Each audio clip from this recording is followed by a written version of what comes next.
Hello and welcome to On Point. I'm Aniela Jose.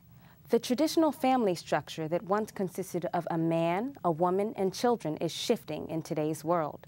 Some argue we should embrace this shift. Others say the change is not a positive one. They cite high divorce rates, single parenting, and teen pregnancy as reasons why. And most recently, we've been introduced to a new controversy, same-sex marriage and gay parents who wish to adopt. CSUN students say they know the definition of family has changed.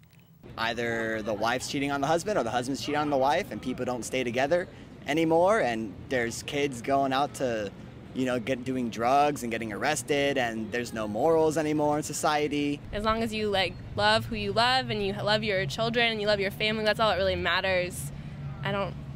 Now there's not a traditional family because there's so many different types of families. These days, I think most families are divided, a lot of loss of father figures, and I think families are generally separated more than a traditional family. With the divorce rates being over 60%, it seems like today the typical family would be someone who's gone through a divorce, maybe even a blended family. Children from other marriages, a couple from a different marriage get together. On Point's Kira McKibbins has more on this story. Thank you, Aniela. Today I have here with me Father Lima. He's an associate pastor at St. Mel Catholic Church. And I also have with me Dr. Alice Berkowitz. She's a clinical and forensic psychologist, and she's based out of Beverly Hills. Thank you guys for coming. So I have a question for both of you, but I want you to start, Doctor. So what is the origin of traditional marriage? Where did it start from? Well, the origin of traditional marriage came out of the agricultural society and the need for property and to be able to basically feed the families, to feed the tribes. And at that point, marriage was basically about the ownership of property, supporting an agricultural society. It wasn't about love. It was about the women stayed home and took care of the children. The men went into the field. It very much mirrored the animal world in many ways. It has shifted dramatically over the years, of course, but it was based in a practical need to maintain life and continuity and to procreate. Do you have anything to add to that? Well, I can only add to it, but augment it also from a religious point of view, because that's what I'm wearing at the moment. But I think it's there is also the word traditional marriage itself. Those two words itself have to be qualified a bit. For example, the word marriage is for all practical purposes, historically, a religious word. Always it was a society that was able to do that. Always accompanied with some religious elements to it. Traditional marriage, it depends on who you're asking, because if you look at traditional marriage from a Muslim point of view, it's for wives. You look at from an Orthodox Mormon, it's many. So in that sense, it has to be a little more qualified. However, that being said, as a believer, marriage has a definitive role, not only economically a unit of society, etc., but also it has a mystical, theological role, and it goes back once again to the Bible. Again, the story of Adam and Eve it's a myth. The story of Adam and Eve, myth. Myth does not mean falsehood. Kidding. Yeah, it's not a falsehood. A myth means a story expressing a truth. Okay, there's no Mr. Adam, Miss Eve. Okay, and so, but the truths are very specifically mentioned, and God made them male and female. The two shall become one, and etc., etc. It goes on that way, and so that has evolved, as the doctor said here, over the centuries, agrarian, depending on the tribes, depending on various factors. And it has it has percolated to the values we have today. Well, speaking of you talked about roles. Well, what roles did the men and women play in those that family structure? As, again, once again, most of the roles in those days, society was a patriarchal society. You had men that seemed to dominate a lot. Women, unfortunately, were seen as a lesser, or at least owned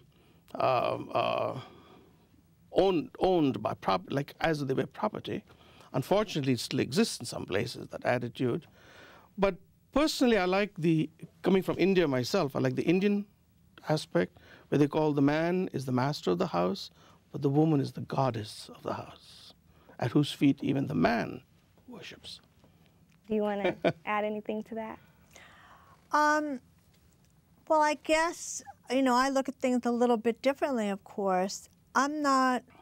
I know certainly it was a patriarchal society at one point, especially when it was agricultural, because the men were stronger. The women worked in the fields. The whole goal was survival and procreation of the species. I think what happened as we moved along in society, and particularly with the advent of the Industrial Revolution, things seemed to change dramatically. People didn't have to be as bound together. They could be more separate. Family units separated. People moved across the world. Communication was much more easy. And I think the whole notion of marriage changed. We still had arranged marriages. They started to change to the notion of love. We started to come out of the Victorian era, which changed things dramatically as well. And I think what's happened probably over the last 100 or so years is we've had the breakdown of the family, the breakdown of the extended family, which has left a lot of people feeling very alone, not as connected to their extended family and relatives. They don't have the same caregivers. Roles have shifted within families. There's been a lot more disillusionment. Support systems. No? There's been a lot more disillusionment. Very true, all over the world. Divorce is probably at the greatest high we've ever seen it at. It's at least 55% all over the country. In California, it's 65%. And I think also that the family has, particularly in the last few decades, has strongly been influenced by so many other factors. They used to say that your immediate family raised the children about 50 to 60% of the time, and society raised the remaining part of that time. Now, I think, I don't have any statistics on that, but I suspect society is raising the children, but 70% of the time, with all the influences, the ambiance, the messages that come through, and the immediate family is not that way. And so we have this tremendous imbalance that is there, which results in disconnectedness, fracturedness, and the unit of society is going down. It's like how the cell in the body, think of society as a body. If the cell deteriorates, the whole body is diseased. So if our society is having problems today, it is our families are having problems. Well, doctor, I want to ask you, in terms of children, how did this type of family, the family that wasn't based off of love, it was based off of money and values, how did that affect children? You mean years ago? Yeah, years ago. Well, I don't necessarily think it was as supportive and nurturing of children. I think it hit a lot. I think what we've come to see is that wasn't that all of a sudden we have enormous, such a greater extent of psychopathology and depression. It was hidden. Do we see was there incest back then? Yes. We had sexual abuse. It was hidden. Today, we have new kinds of families evolving. We have lots of women that are having children on their own. We have same-sex families. We have parents that never got married but are having children together. We have a lot of divorces. And we have the nuclear family that's struggling to stay together. True.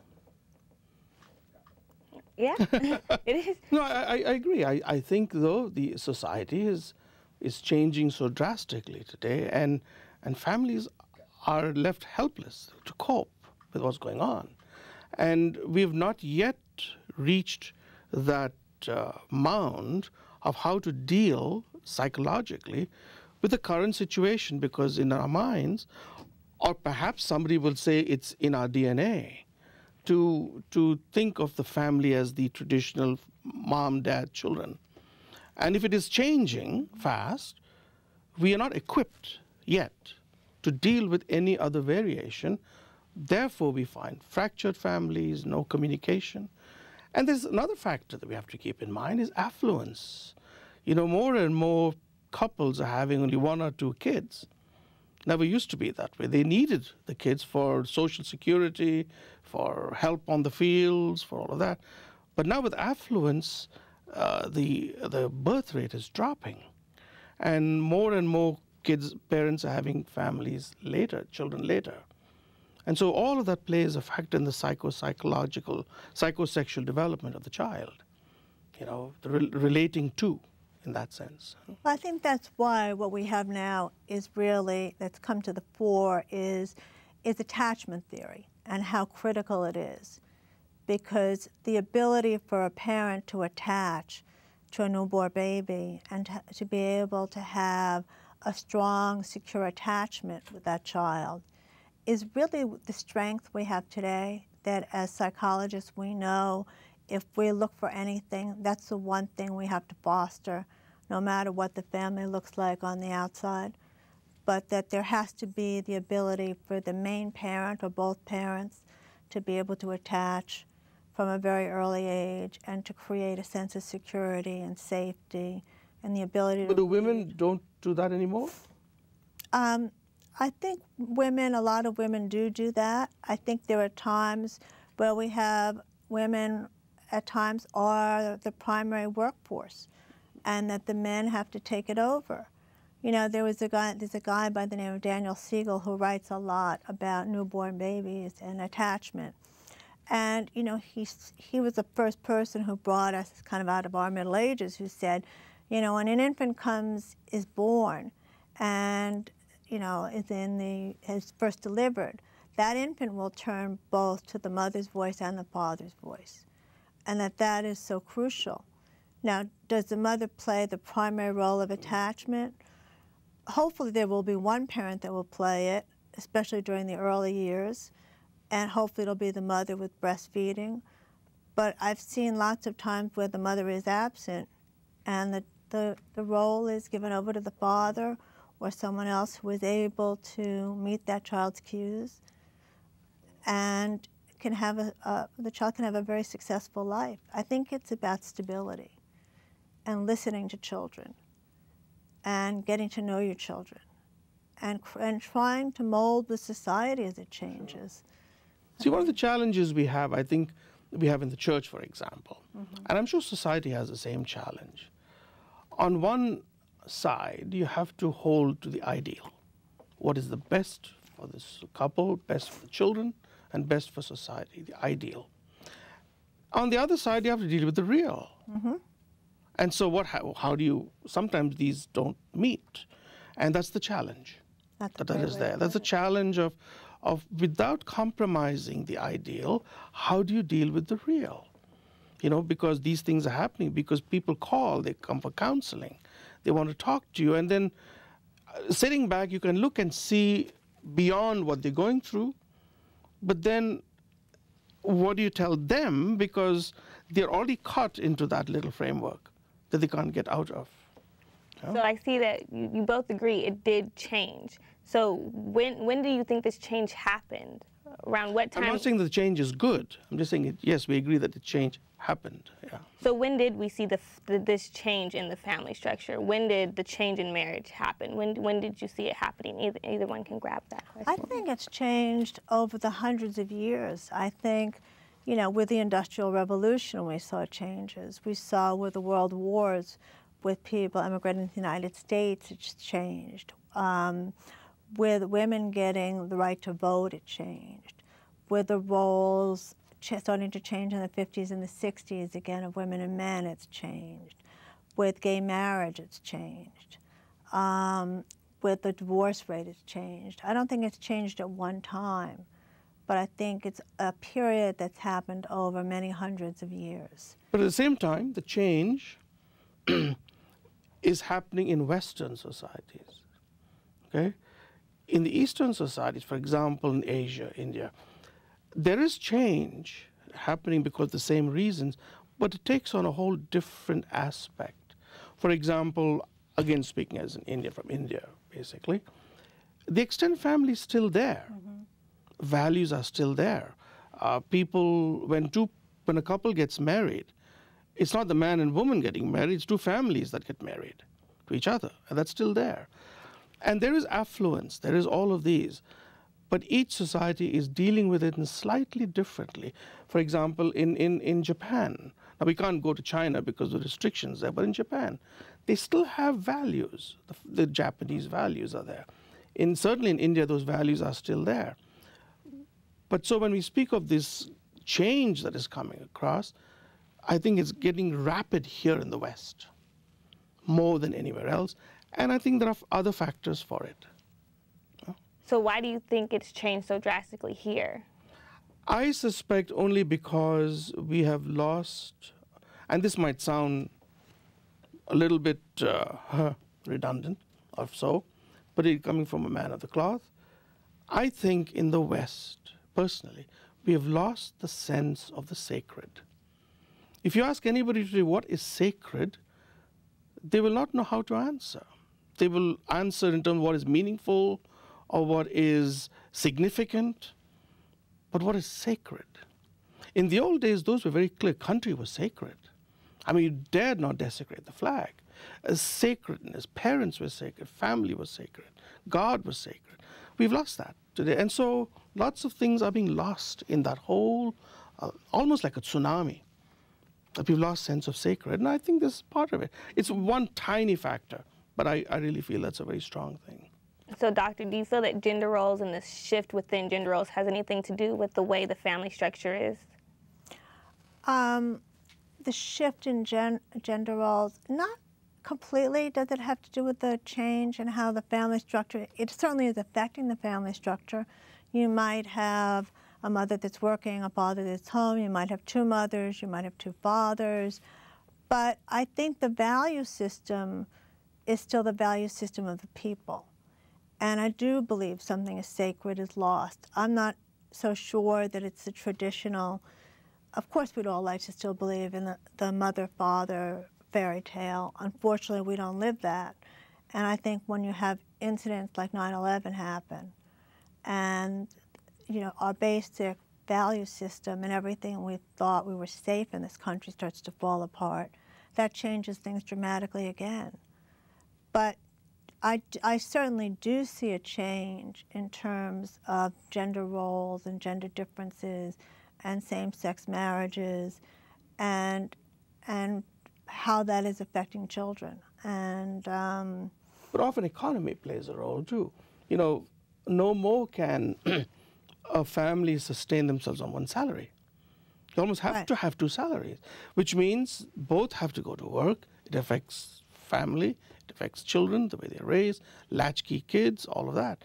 So the economy also plays a major role in how, and some parents make a courageous decision to forego some comforts to give their emphasis to the kids, at least in the earlier years. But that's a major factor, particularly in the West. Economy plays such a major role. And let's face it, we have a leaning towards what is fun and what is good, and meaning what could be something great in terms of enjoyment and pleasure. And so we find families sacrificing children, having children, because they want to postpone it, because they want to save money on a cruise, they want to do stuff, they want to do other things. So the priority has shifted a bit. Yes, eventually, of course, there are children. But there's a slight shift in that. That's what I mean by sacred. If you look at movies, the old movies, the 20s and 30s, when the couple meet and they're talking, they always talk about their children, or what their children are going to be like. Always those factors come in the screenplay, in the script, about their kids. You never hear that today in any movies, about what their kids are going to be like. you know. You certainly heard it in families, though. In family, I'm talking about, but it's a sort of a little bit of a reflection in that sense, you know. So there is a little, this shift again is moving in a direction, and we, particularly as clergy people, we're struggling to maintain that balance. And in terms of the shift, let's go ahead and bring it to the 21st century. So we're seeing new families, we're seeing non-traditional families evolving. Yeah. So are these type of families working? We have single parent homes. They do. Many of them do with great difficulty. You know, there's Holy Family. We have a feast on a Holy Family, and we say, what is a holy family? What makes a family holy? You know, because the family is no more father, mother, children, as you said. Mm-hmm. You know, you have mom living with their with the daughter, you have, you know, same-sex couples, you have people living alone or roommates, and so what is a family anymore? And that is the major question that we have to ask. And one family that we really want to give attention to that's been in the media a lot is the gay parenting. Is there, what is wrong with this family, or is there anything, what does this type of family offer to children? Well, I don't think there's anything wrong with it. I think what gay families are up against is society. But I've seen lots of children raised in same-sex homes, and as long as the parents are mentally healthy and their values are in the right place, I think the children can deal with the outside influences very well. If you come up against two people, however, that are not mentally healthy, just as that would be the case in a straight couple, that's when you're going to have problems. And I think what happens with two gay parents is then you have the prejudices that they run into in schools or outside in the world. But to be honest, I've seen a lot of kids come out of those families where it's either two fathers, two mothers, and they have a feeling of loss at times of not having the other sex parent, especially if they had two mothers and they're boys, or two fathers and there's a girl in the family. But as long as the family communicates, and as long as there is a strong sense of attachment and safety, I really believe they can get through anything. For me, the issue, though, of same-sex marriage, other than the morality issue, etc., I keep that aside, is basically in the way it's currently addressed. Now, you know, not the word civil union, but the word marriage. Those are the issues at the moment. Because civil unions, they have all the rights. People seem to have rights. But it's the terminology. And my fear is that somehow, in saying that a child raised by a man and a woman is the same as of two men or two women, is equating the genders. Gender becomes irrelevant legally. And that, to me, is the problem. And you actually, you responded to an article in the LA Times where you said that advocates confuse the difference between equality and sameness. Can you elaborate on that? Well, basically, that's what we are saying. We are saying a man and a woman is same. If a man and a woman, if two men raise a child, and we say that the child is the same as if a man and a traditional couple, then we are saying that they're the same. A man and a woman is the same as a man and a man, or a woman or a woman. And if we say that, we are saying, therefore, a woman can be replaced by a man, or a man can be replaced by a woman, because they are the same. And that's the problem. No, I do agree. I mean, I don't think you can replace you can't have two male parents and not have a female influence and have it not affect the children. I mean, I don't see any gross pathology, but men and women are different, and they're going to bring different things into a relationship. That doesn't necessarily mean that we don't have a responsibility to teach people how to cope with it, how to extend their family structures to aunts and uncles and people that will be involved. So my issue was the legal aspects of it. The moment you say it legally, that this is the same, then it has other repercussions later on, down the line. You know. Well, but you're right. I think the realities, the children are there. You know, I married a couple, a boy to his girlfriend. We had a wedding, and he was raised by a same-sex couple. And I did the wedding, you know, the wedding of the boy and his girl, his fiancée. So, and I see that he seems to be healthy enough. You know, he seems to get the kid. But I can see what you're also saying, that there is that need for it. And my fear in this particular situation, since you brought it up, the current situation, is the legal aspects of it. And with all that being said, I want to go into my final question, and I want both of you guys to answer it. So what direction do you see the family and marriage heading in the next few years? And go ahead and take a minute each, if you like. Well, I think, though, for me, if we can teach our families, no matter what kind of family, what love really means. You know, because often we have devalued the word love. We say, I love to eat, I love to drink, I love my pet, I love my car, I love God. We use the same word, and we've devalued it. But if you truly take from, again, the biblical sense of what love really means, it's total self-giving. If we can teach people that message, total self-giving, when a man tells a woman, I love you, or vice versa, and it's total self-giving to the other person, then there is hope. And to finish off with you. Well, I would love that to be Sure. a reality, Oh, yeah, no, but I would probably focus more on the word of generosity.